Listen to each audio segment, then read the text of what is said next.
এদিকে ফিলিস্তিনের গাজায় ইসরায়েলের হত্যাযজ্ঞ চলছেই। অবরুদ্ধ উপত্যকায় ইসরায়েলি হামলায় নিহত হয়েছেন ৮৬ ফিলিস্তিনি, আহত হয়েছেন আরও অনেকেই।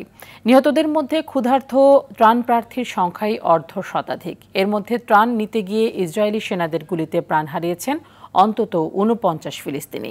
এ নিয়ে ত্রাণ নিতে গিয়ে গেল এক মাসে নিহত হয়েছে ৫১৬ জন।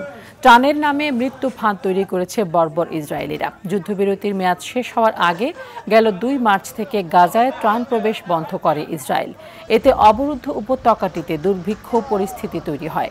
সম্প্রতি যুক্তরাষ্ট্র পরিচালিত জিএইচএফ ইসরায়েলি বাহিনীর সহায়তায় কিছু এলাকায় ত্রাণ দিচ্ছে, যা ২১ লাখ বাসিন্দার উপত্যকাটির অর্ধাহার ও অনাহারে থাকা মানুষের চাহিদার তুলনায় খুবই অপ্রতুল।